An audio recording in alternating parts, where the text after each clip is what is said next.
سلام عرض می‌کنم خدمت.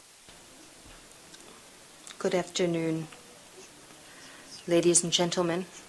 Today, since this morning, we have been listening to a number of voices, people who have all been victims of violations of human rights, millions of people who have voices who are being expressed through these people, Venezuela, Sudan, Uganda, voices coming from other countries as well.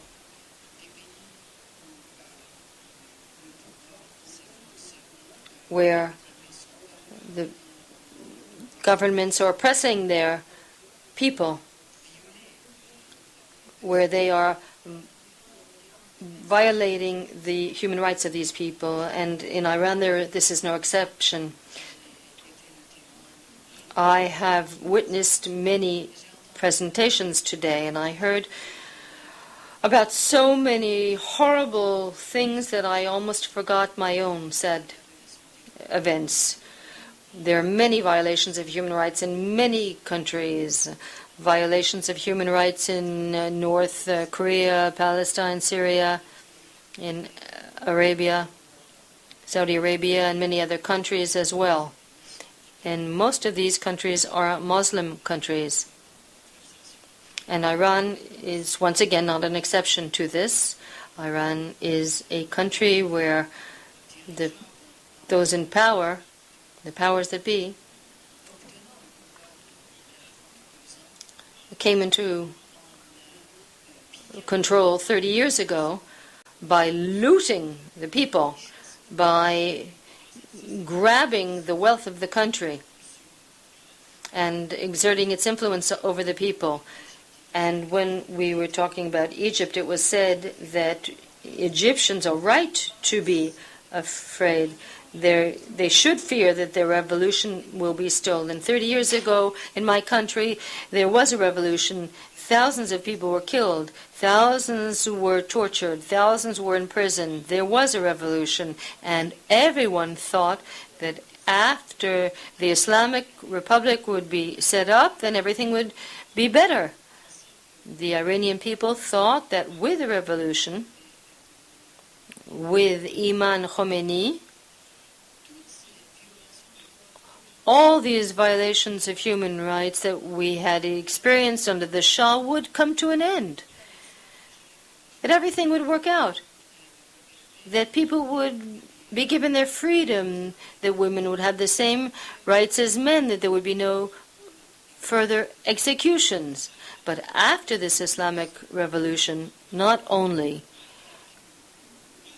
was the people denied its rights and its hope, but the situation became even worse in relation to the time of the Shah.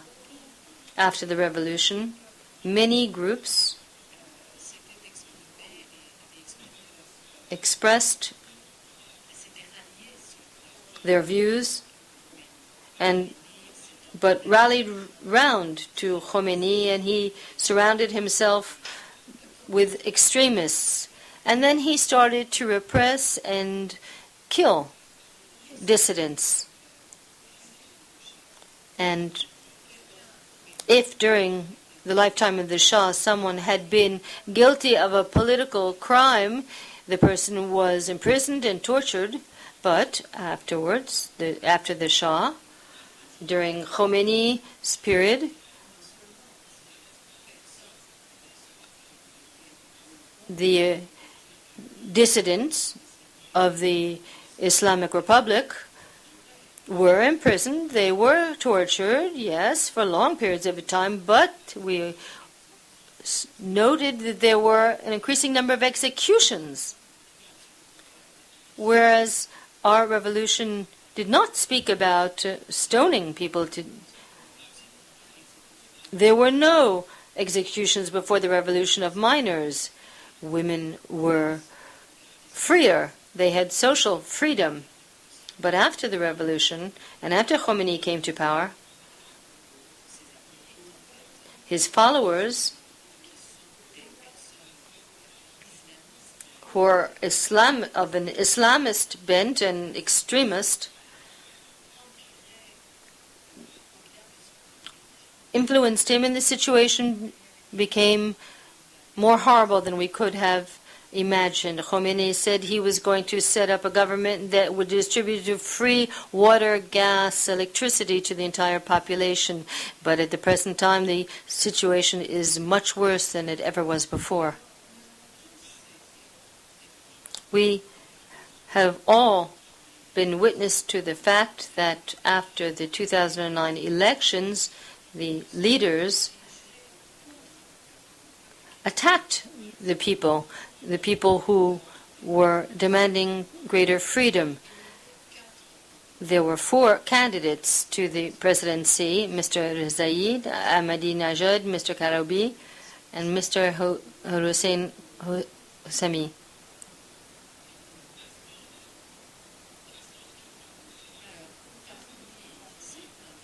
Amongst these candidates to the presidential elections, Mr. Mostafaei was the favorite. It was clear. And we thought he would get the greatest number of votes. But unfortunately, since the regime is a dictatorial regime, and the dictators want Mr. Ahmadinejad to remain in his position, they rigged the elections and they falsified the accounting, and he was not elected. The 2 candidates obviously protested, who were not chosen, and the people took to the streets, but unfortunately their voices were not heard. And as you know, many people died, many people were imprisoned, and following these demonstrations, many people were tortured. And the 2 candidates who wish to defend democracy in Iran have been arrested and under house arrest, and they are being watched. I was a lawyer in Iran, and I wanted to represent women and children and defend their rights. And so I accepted a certain number of cases concerning violation of their rights. I accepted a number of cases, one concerning stoning. I was against stoning, and I spoke up against it, and I've written a great deal of articles about it. When the atmosphere had become somewhat more relaxed, I had written an article against stoning people to death, and in the last case that I defended, I was able to sensitize the world to this problem and draw the world's attention to the fate of those who were victims of human rights violation. Madam, you've heard of Sakami Hamadi, but you've heard of her, but know that there are many others. There are hundreds of others in the country. I started to work against the execution of minors, of children, and I defended a large number of children. And you will see that I defended 40 minors who were sentenced to death, and I was able to save 18 of them, 18 of the 40. I was active day and night. I struggled to have the voices of the victims heard, those whose human rights were being violated, to defend women, to defend children, to defend journalists, social activists. I was very busy. But unfortunately, in the end, I became a victim. I had to leave my country and ask for asylum in another country so that I could continue my work, but outside of the country. I am not happy to be outside of my country. I'm not happy about having to speak outside of my country. But I am pushing myself, I force myself to make my voice heard, I was very happy to defend people's lives, and I would have been happier to be able to continue in Iran, but it was no longer possible.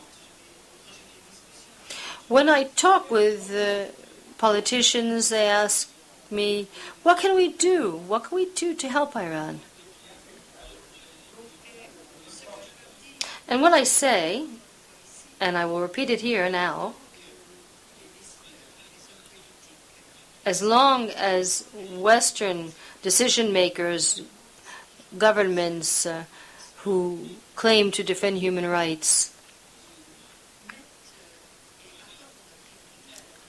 give a priority to their economic and financial status and forget or put human rights on the back burner, then crimes will continue to be perpetrated. We will continue to see crimes committed in Egypt, Sudan, Korea.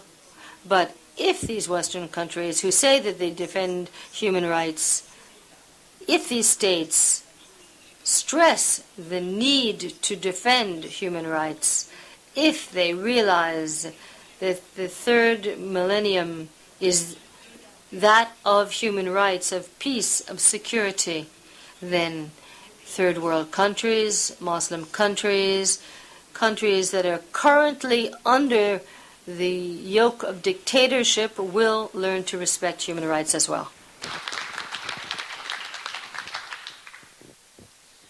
Thank you very much.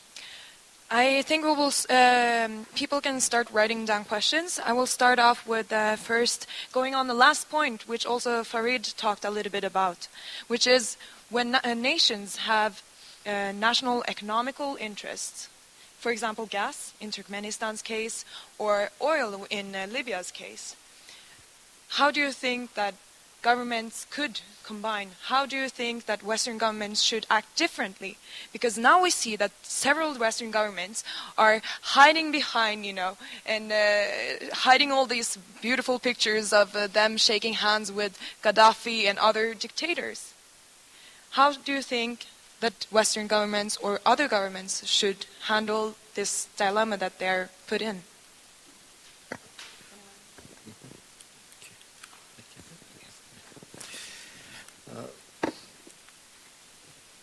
Мы с коллегами часто встречаемся и с представителями Евросоюза, с представителями. We meet up with representatives of the EU and other leaders, with people from the business world, and our feeling, unfortunately, is that, well, the EU considers human rights to be very important and do their best to create democracies, but at the same time, the EU needs gas, especially following the attitude of Russia,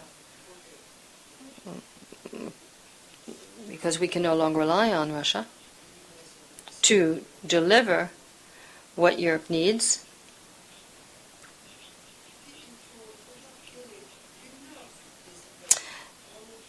We have to see what the mood of the president is. We cannot ask for gas and then at the same time put pressure on him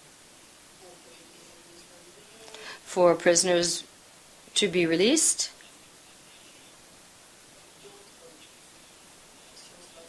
other actions to take place which could be harmful to those in power. Those are the facts. Nonetheless, I think that all countries should consider this. We are closing our eyes to human rights violations. But if they continue, if they spread, then matters will become very complicated, not only in Turkmenistan, but in Iran and in all countries where dictatorships reign.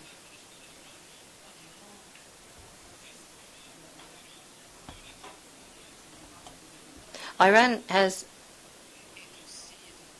a government that is very rich, as you know.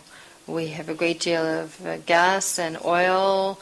We have crafts work. We have a lot of mineral wealth as well. And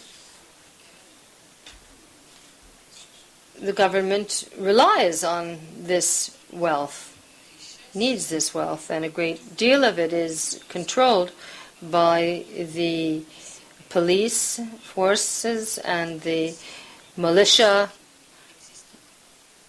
that in Iran. And it is thanks to all this wealth that the country can be kept under control. After the elections, there were a lot of pressures put on it, and the country was not able to recover the legitimate rights that they had lost. And one of the reasons for which the people have not been able to is due to the pressure carried out by the military, by the police, by the militia. And once again, I can say that these are groups that are kept in power because of the fact that they have control over the country's wealth. This is not only the case in Iran. They have power outside of the country as well. You know that this country, thanks to its natural wealth, has influence in its neighboring countries. Iran pays for a number of sympathizers to live in other countries, and they don't criticize, they won't dare to criticize the human rights situation in Iran. And so this wealth is based on wealth, and when the power is that of a dictatorship, well, there are many victims. And we have noted similar situations in other countries as well.